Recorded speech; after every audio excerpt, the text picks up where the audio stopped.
Elena Vasquez walked into the massive meeting room and took her usual seat in the back corner. The chair was small and uncomfortable, clearly not made for humans. Around her, alien beings filled the grand chamber with their strange voices and clicking sounds. This was the Galactic Naval Council, where the most powerful species in known space made their military decisions. Elena had been coming to these meetings for 3 years now. She was Earth's only representative, sent to observe and learn about the galaxy's military affairs. The other species barely noticed her. To them, humans were just another new species that had recently discovered space travel. Nothing special, nothing threatening. The Zephyrians dominated one side of the room. Their bodies looked like living crystals, tall and sharp, reflecting light in rainbow patterns. Their ships used pure energy as weapons, capable of turning entire asteroids into dust with a single blast. Admiral Zektar, their military leader, spoke in a voice that sounded like breaking glass. He was discussing their latest weapon tests, boasting about energy beams that could cut through any known material. "Our crystal matrix technology grows stronger each cycle," Zektar announced. "Soon, no force in the galaxy will match our power." On the other side sat the Keth Dominion representatives. They were massive creatures, each one weighing several tons with thick gray skin and 4 powerful arms.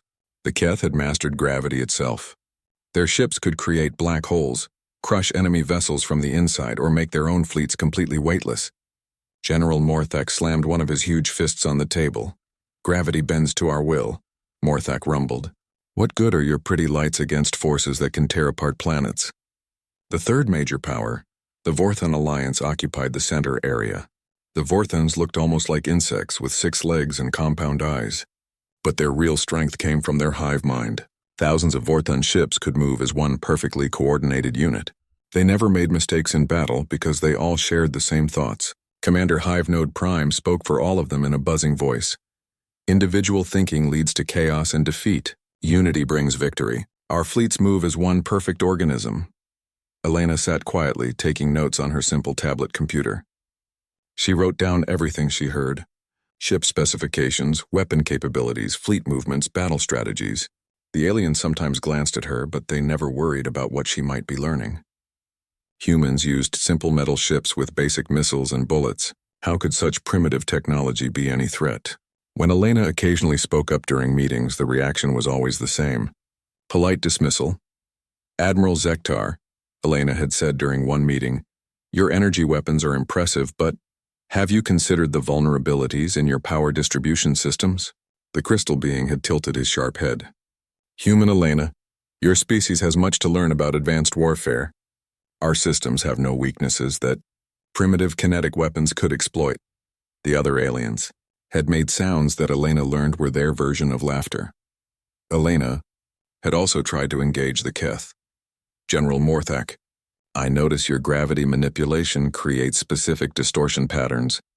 In human naval history, predictable patterns often became tactical disadvantages."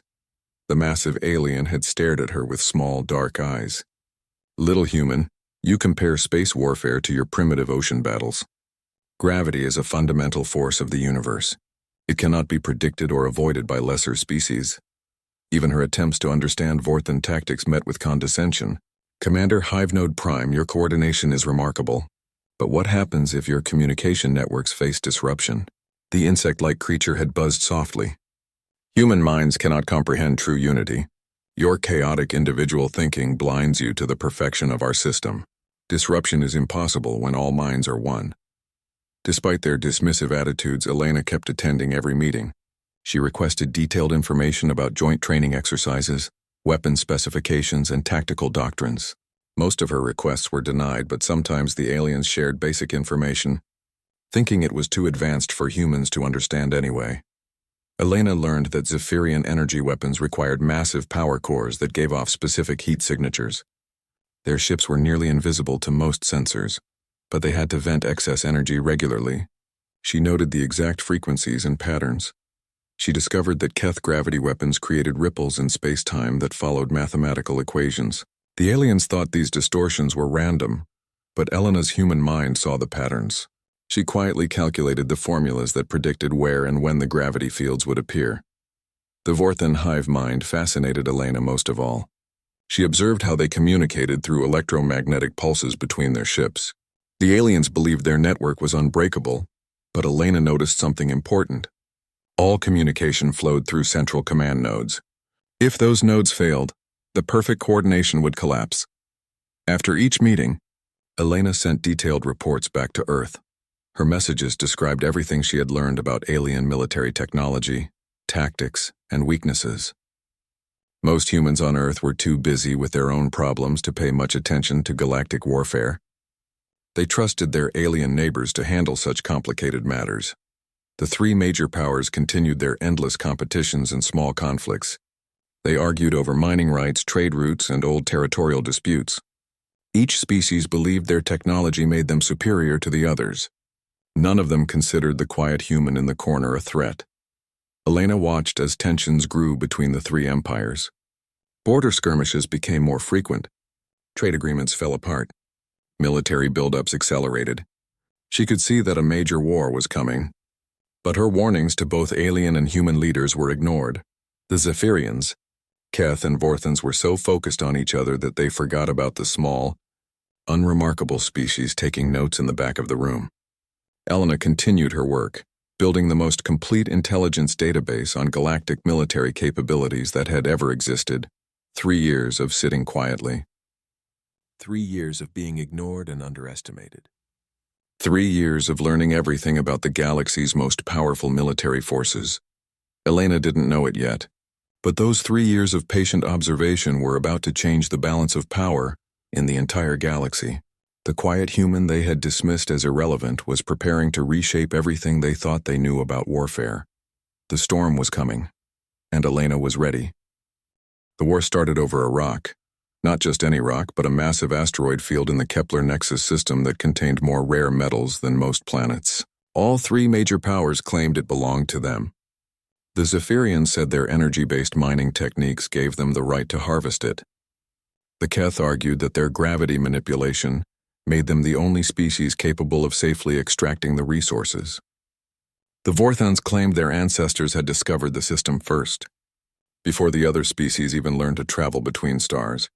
Elena sat in the emergency council session, watching the situation spiral out of control. The meeting room buzzed with anger and threats. Translators worked overtime as the three species shouted at each other in their native languages. The crystal formations in those asteroids resonate with our energy frequencies, Admiral Zektar declared, his crystalline body glowing brighter with emotion. Nature itself declares our ownership. Any interference will be met with full force. General Morthak's 4 massive arms gestured threateningly. Your pretty lights cannot move mountains. Only Keth gravity control can safely harvest those metals without destroying them. We claim this system by right of capability. Commander Hive Node Prime's compound eyes focused on both rivals. Keth memory is short. Fourth-hand scouts mapped this system 700 cycles ago. Our claim predates both your species' expansion into this sector. Elena tried to speak up. Perhaps we could establish a joint mining operation. Shared resources could benefit everyone and prevent— Silence, human, Zektar snapped. This matter is beyond your species' understanding. Remain in your corner and observe, as is your role. Elena fell quiet, but she continued taking notes. She recorded the exact fleet positions each side mentioned. She tracked their supply lines and reinforcement capabilities. Most importantly, she watched their tactical thinking. The Zephyrians planned to use their speed advantage. Their energy-based ships could move faster than anything else in space and strike from long range. They would destroy enemy forces before those forces could get close enough to fight back. The Keth strategy relied on their defensive superiority. Their gravity shields could deflect most weapons, while their gravity crushers could destroy enemy ships from the inside out. They planned to let enemies come to them, then crush them. The Vorthans trusted in their numbers and coordination. They would overwhelm their enemies with perfectly synchronized swarm attacks. Thousands of ships moving as one mind, impossible to confuse or outmaneuver.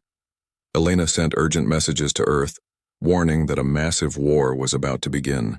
She explained that the three alien powers possessed weapons capable of destroying entire solar systems. Human colonies near the disputed regions needed to evacuate immediately. Her warnings were largely ignored. Earth's government was dealing with its own problems. Food shortages, climate issues, and economic troubles kept human attention focused on their home planet. The idea of alien warfare seemed distant and unreal. Within days of the failed council session, the shooting started. The Zephyrian First Fleet struck Keth positions in the outer Kepler system without warning. Brilliant energy beams lanced through space, vaporizing 3 Keth heavy cruisers before they could raise their gravity shields. The crystal ships moved like dancing lights, too fast for the slow Keth vessels to target effectively. But the Keth had prepared for this attack. Hidden gravity mines activated throughout the system, creating crushing fields that caught several Zephyrian ships. The elegant crystal vessels shattered like glass under forces that could compact matter into tiny spheres. The Vorthon response came 6 hours later. 1,000 ships emerged from hyperspace in perfect formation, surrounding both Keth and Zephyrian forces. They attacked everything that wasn't Vorthon, their hive mind allowing them to coordinate attacks that would have been impossible for individual ship crews. What followed was carnage on a scale the galaxy had never seen. Zephyrian energy weapons turned entire moons into molten slag. Keth gravity crushers created black holes that swallowed space stations whole. Vorthon swarm fleets overwhelmed defensive positions through sheer numbers, leaving nothing but debris fields behind. The war spread to 17 different star systems within the first week. Each side called in their reserve fleets, their allied species, their most powerful weapons. Ancient grudges and old territorial disputes added fuel to the fire. Elena watched the reports with growing horror. Planets that had been home to billions of beings were now lifeless rocks. Trade routes that had connected the galaxy for centuries were battlefields filled with wreckage. The economic and social systems that held civilization together were collapsing. She tried one last time to broker peace, sending messages to all 3 sides offering human mediation services. The responses were swift and dismissive. Humans lack the technology to understand our weapons or the wisdom to grasp our strategies, came the Zephyrian reply. This conflict will be decided by superior beings. The Keth response was equally blunt. Primitive species should not interfere in advanced warfare. Return to your small world and leave galactic matters to those who comprehend them. The Vorthons were the most insulting. Individual human minds cannot process the complexity of this conflict. Your chaotic thinking would only add confusion to matters that require unity and precision. Elena realized that diplomacy had failed completely. The 3 powers were committed to fighting until one side achieved total victory, no matter how much destruction that caused. Their arrogance and contempt for lesser species had blinded them to any possibility of compromise. As reports of the devastation continued to pour in, Elena made a decision that would change everything. If the aliens wouldn't listen to human diplomatic efforts, perhaps it was time for them to respect human military capabilities instead. She began writing a very different kind of report to send back to Earth. This one contained detailed analysis of alien military weaknesses, strategic recommendations, and a comprehensive plan for humanity's entry into the Galactic War. The 3 alien powers were so busy destroying each other that they never noticed the quiet human, preparing to become their most dangerous enemy. Elena's years of patient observation were about to pay off in ways none of them could imagine. The galaxy was burning, and the species who had started the fire were about to learn what happened when humans stopped talking and started fighting. Elena stood in the Situation Room deep beneath Earth's capital, surrounded by humanity's top military leaders. The walls were covered with star maps showing the destruction spreading across the galaxy. Red zones marked systems where entire civilizations had been wiped out. Yellow areas showed regions where the fighting continued to rage. "Show them the recordings," Elena said quietly. The main screen lit up with footage from the Kepler Nexus battle.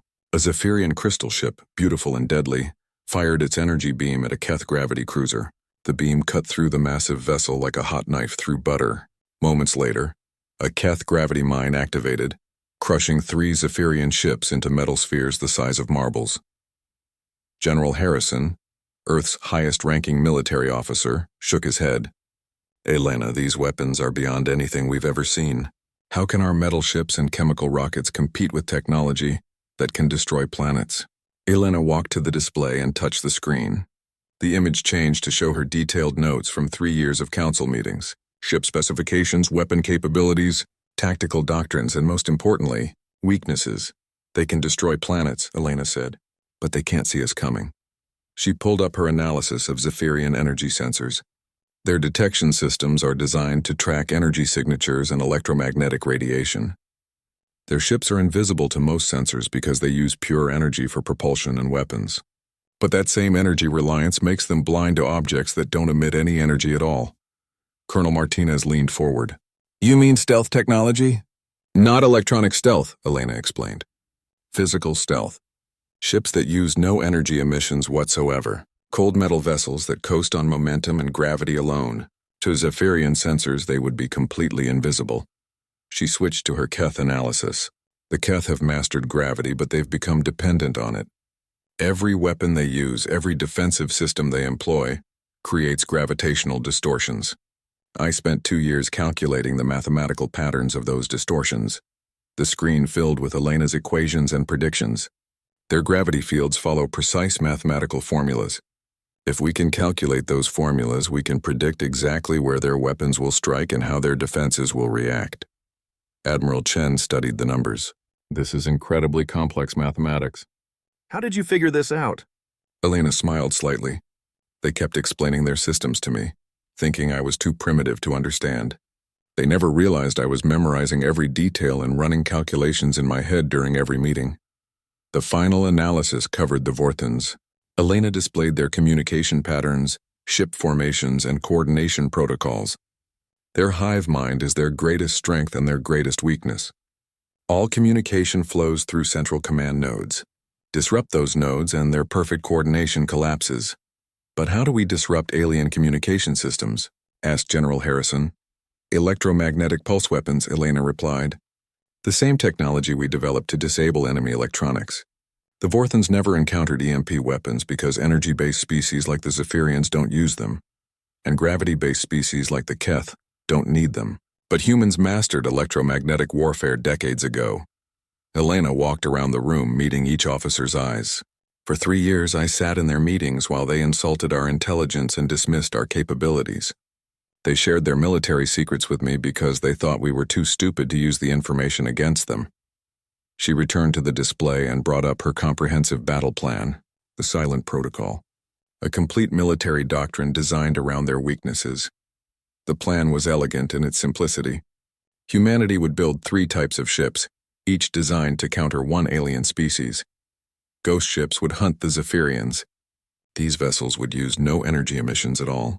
Chemical rockets for propulsion, mechanical computers for targeting, kinetic weapons for attack. They would be completely invisible to Zephyrian sensors, until their missiles were already hitting their targets. Calculator.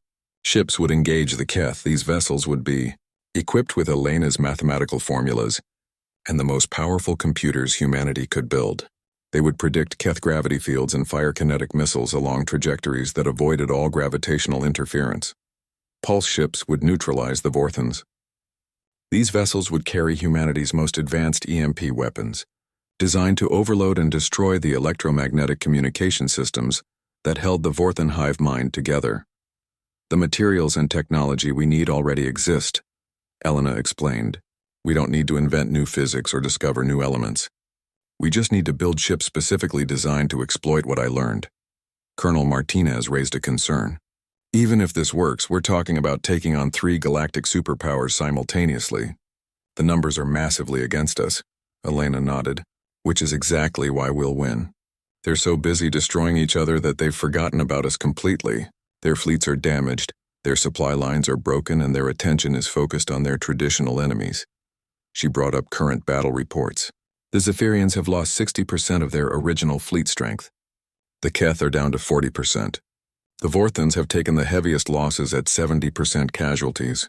They're all running on skeleton crews and emergency supplies. General Harrison studied the strategic situation.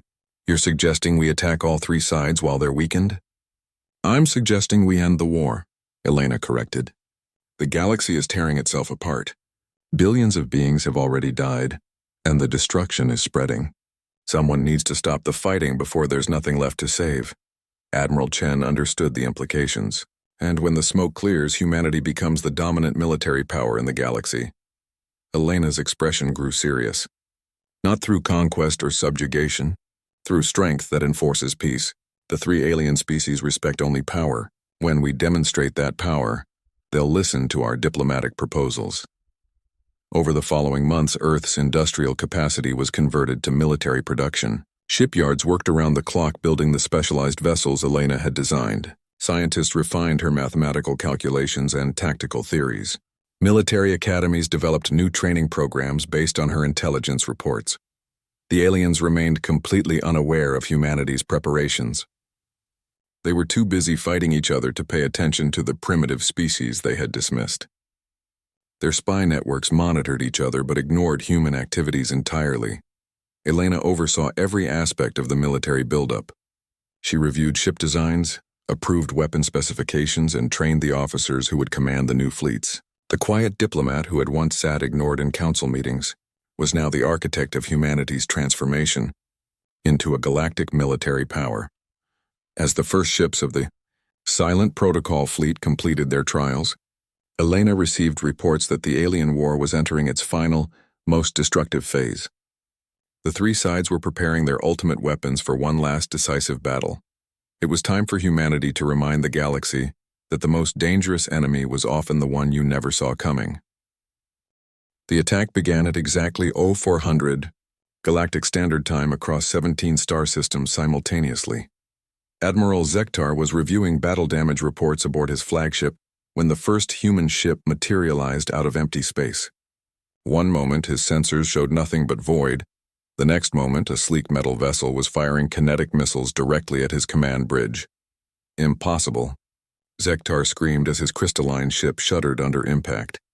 Nothing can approach without triggering our energy sensors. His tactical officer's voice cracked with panic. Admiral, our sensors detect no energy signatures from the attacking vessel. It's using pure kinetic propulsion and mechanical targeting systems. More human ghost ships appeared throughout the Zephyrian fleet. They had coasted silently through space for weeks, completely invisible to alien detection systems. Their chemical rockets fired only for course corrections. Their mechanical computers calculated targeting solutions without any electronic emissions, and their kinetic weapons required no energy to devastating effect. The Zephyrian energy shields, designed to deflect other energy weapons, proved useless against simple metal projectiles traveling at enormous speeds. Crystal hulls that could withstand planet-killing energy beams cracked and shattered under the impact of humanity's upgraded railgun slugs. All ships emergency power to sensors, Zektar ordered. Find these invisible attackers. But increasing sensor power only made the problem worse. The more energy the Zephyrians pumped into their detection systems, the more visible they became to human targeting computers. The ghost ships tracked the energy signatures and fired missile after missile at the brightest targets. Across the galaxy in the Vega system, General Morthak faced a different nightmare. Human calculator ships were predicting his gravity weapons with impossible accuracy. Every gravity mine he deployed, every crushing field he projected, the human vessels seemed to know exactly where the effects would appear. How are they avoiding our gravitational attacks? Morthak roared as another human missile slipped through his defenses. His science officer checked the readings again. General, their projectiles are following flight paths that shouldn't be possible. They're moving through our gravity fields as if they know exactly where every distortion will occur. Elena's mathematics were working perfectly.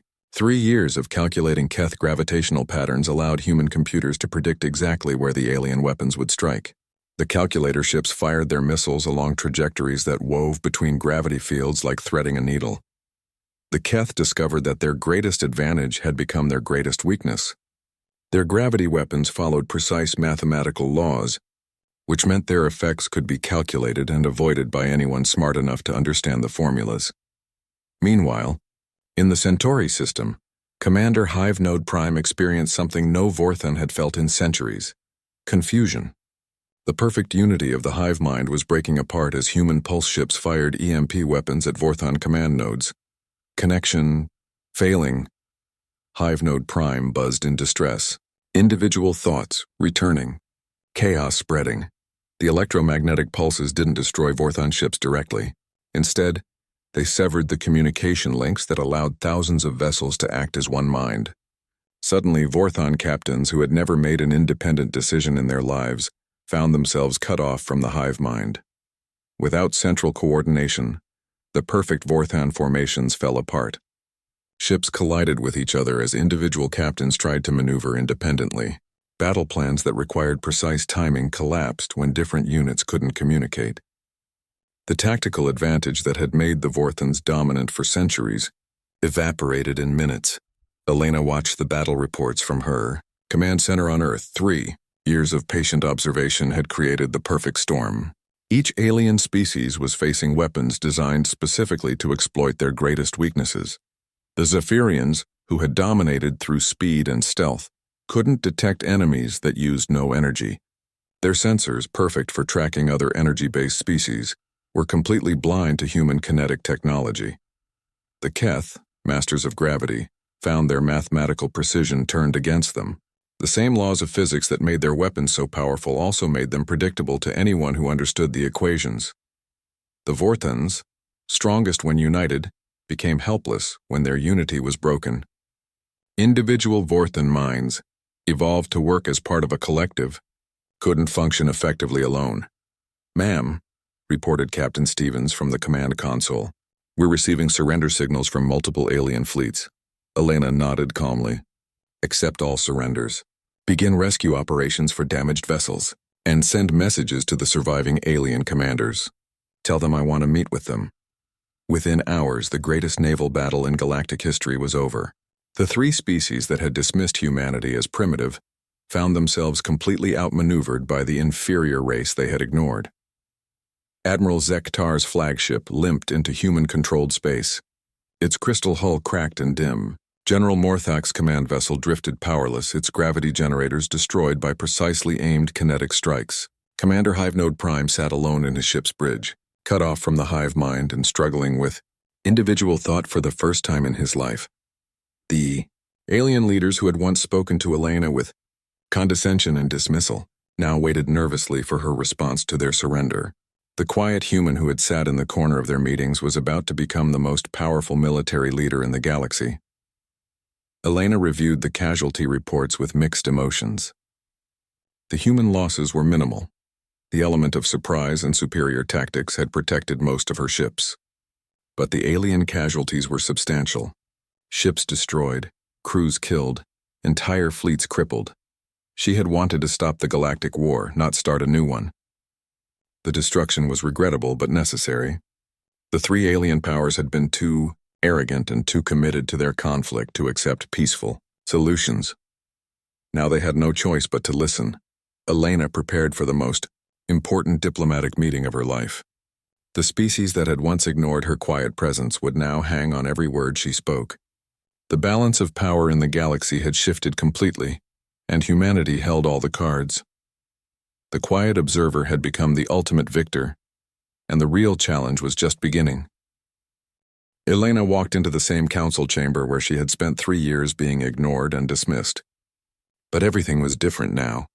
The chair at the head of the table, once reserved for rotating alien leadership, was now hers. The 3 alien species sat in the smaller chairs around the sides, looking at her with expressions ranging from fear to bewilderment. Admiral Zektar's crystalline body was dim and cracked from battle damage. Several of his limbs showed stress fractures, and his usual proud bearing was replaced by nervous tension. General Morthak slumped in his reinforced chair, his massive frame seeming smaller somehow. 2 of his 4 arms were in medical braces from his ship's crash landing.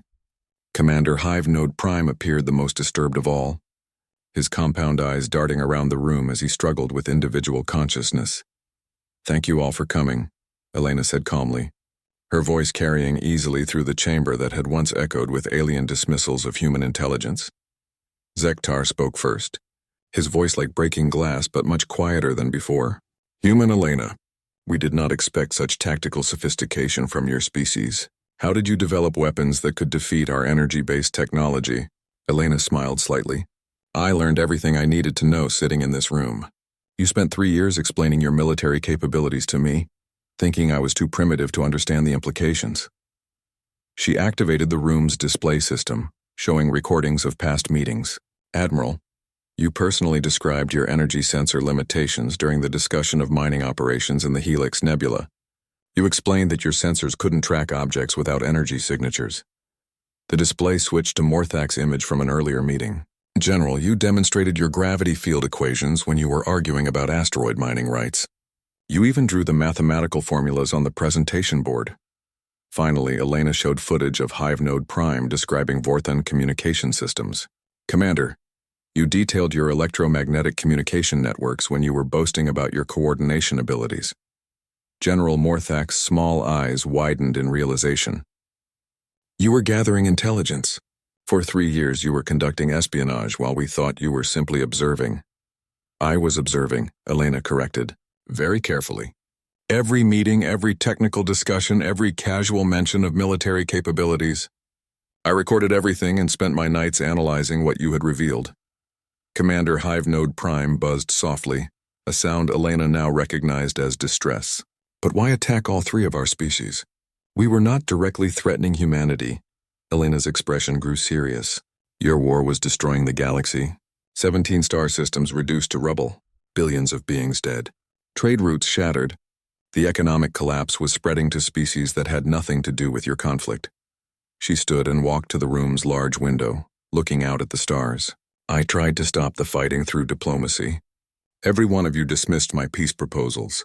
You were so convinced of your own superiority that you couldn't imagine any solution except total victory over your enemies. Zektar's voice carried a note of shame. We did not consider the broader consequences of our actions. No, Elena agreed. You didn't. You were so focused on proving which species was most advanced that you forgot about the civilizations caught in the crossfire. She returned to her seat and pulled up new displays, showing the current galactic situation. This is what we have now. 3 severely damaged military powers, dozens of refugee populations, and an interstellar economy in ruins. The aliens studied the damage assessments with growing concern. Elena continued. Rebuilding will require cooperation between all species, including the 3 of you. But that cooperation can only happen under a new framework that prevents future conflicts. Elena activated another display showing her proposed solution. The Terran Coordination Protocols, a new system of galactic governance designed to prevent the kind of destructive warfare we just experienced. The protocols were comprehensive, but reasonable. All major military powers would share intelligence about their capabilities with a central coordination body. Disputes would be resolved through mediation rather than warfare. Most importantly, no single species would be allowed to dominate others through military force. You're proposing human leadership of this coordination body, Morthak observed. Elena nodded. Humanity has demonstrated that we can defeat any of your military forces. More importantly, we've shown that we're willing to use that power to stop destruction, rather than cause it. We ended your war in hours with minimal casualties. She brought up the battle statistics. Human forces disabled or captured over 80% of your ships rather than destroying them. Our rescue operations saved thousands of alien crew members. We could have annihilated your fleets completely, but we chose restraint. Zektar's crystalline features reflected the room's lights as he considered this. Your tactics showed remarkable precision. You targeted weapons and propulsion systems rather than life support or crew quarters. Because the goal was never to conquer or destroy, Elena explained. The goal was to end the fighting and create conditions for lasting peace. Commander Hive Node Prime struggled with his individual thoughts before speaking. Thinking alone is difficult, but I understand your proposal. You offer leadership through demonstrated capability, rather than inherited authority. Elena smiled. Exactly. Humanity doesn't claim to rule the galaxy by birthright or ancient conquest. We've earned leadership by proving we can maintain peace and protect all species, including former enemies. The negotiations continued for days as Elena worked out the details with each species. The Zephyrians would contribute their energy technology for peaceful applications like advanced power generation. The Keth would use their gravity manipulation for construction and terraforming projects. The Vorthons would apply their coordination abilities to massive logistical challenges like refugee resettlement. In return, all 3 species would receive protection under the new galactic order. Their homeworlds would be secure, their trade rights guaranteed, and their cultures preserved. But their military capabilities would be integrated into the larger coordination system. There is one thing I must ask, Zektar said during a private moment with Elena. Why did you sit quietly for so long? You could have revealed your intelligence gathering much earlier. Elena considered the question carefully, because patience is often more powerful than immediate action. You needed to underestimate humanity completely for our eventual victory to be possible. If you had recognized the threat earlier, you would have adapted your tactics and technologies. She gestured to the window showing the recovering galaxy. Sometimes the quiet observer sees things that the loudest voices miss. Your arrogance made you blind to the possibility that a primitive species might surpass your capabilities. Months later, Elena stood in the same council chamber, but now it hosted representatives from dozens of species. The three former superpowers sat alongside smaller civilizations as equals. Refugees had been resettled, trade routes were reopening, and the destructive war was becoming history. Elena no longer sat in the corner. As the first director of Galactic Coordination, she occupied the central position that allowed her to see and hear every participant. The quiet human who had once been ignored now spoke, and the entire galaxy listened. The species that had dismissed human intelligence now sought human guidance for everything from technical problems to diplomatic disputes. The primitive kinetic weapons they had mocked were now recognized as tactically superior in specific applications. The chaotic individual thinking they had scorned was now valued for its creativity and adaptability. Elena smiled as she called the latest council session to order. The galaxy had learned an important lesson about underestimating quiet observers. Sometimes the most dangerous opponent was the one who sat in the corner, watched everything, and waited for the perfect moment to act. Humanity had earned its place through patience, intelligence, and the wisdom to use power responsibly. The quiet human was quiet no more, and the galaxy was better for it.